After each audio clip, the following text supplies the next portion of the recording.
Entity 03. 1. Document the steps to create logical design. Steps to create logical design.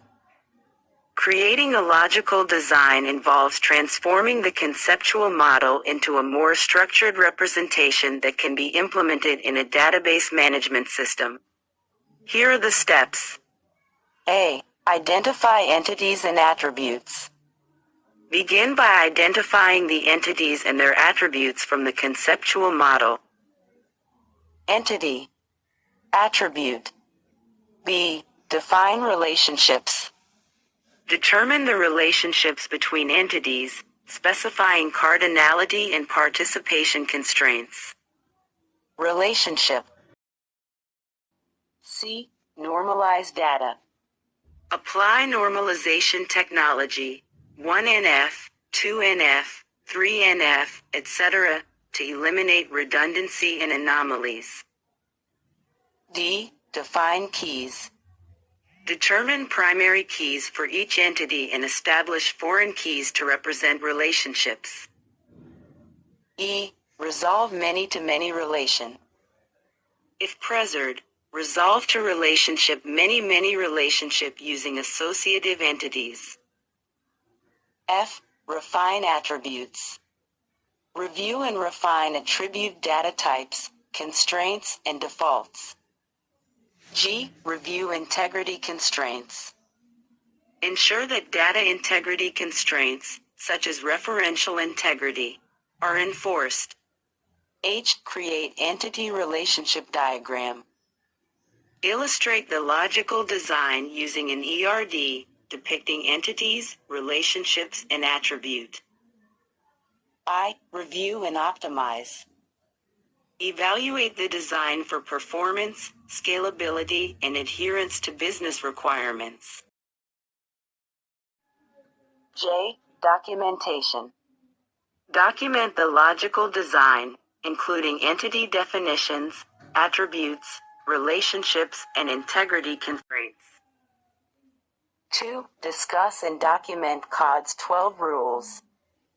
COD's 12 rules. Edgar F. Codd formulated 12 rules to define what constitutes a relational database management system, RDBMS. These rules ensures data integrity and standardization. Here's a brief overview of Codd's 12 rules. A. Information rule. All information in the database is to be represented in tables, with each value in the table being atomic. B. Guaranteed access rule. Each value in a relational database is accessible by specifying a combination of table name, primary key, and column name. C. Systematic treatment of null values. Null values must be supported to represent missing or unknown information. J. D. Dynamic online catalog based on the relational model.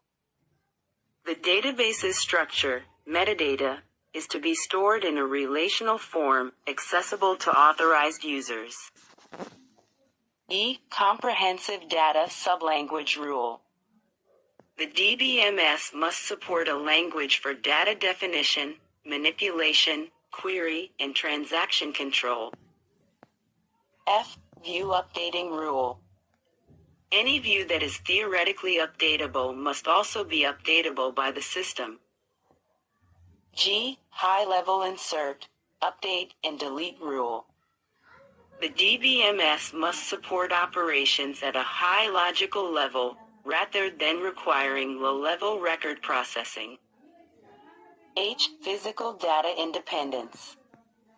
Changes in the physical data storage should not affect application program.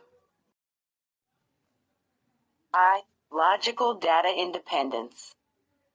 Changes in the logical structure should not affect application program. J. Integrity independence.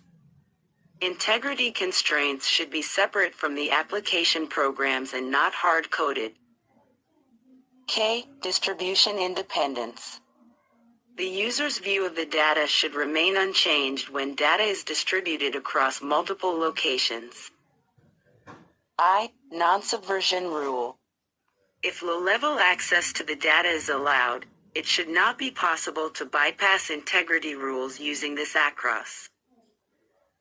Remember that adhering to these rules ensures that a database system is truly relational, providing the benefits of standardization and data integrity.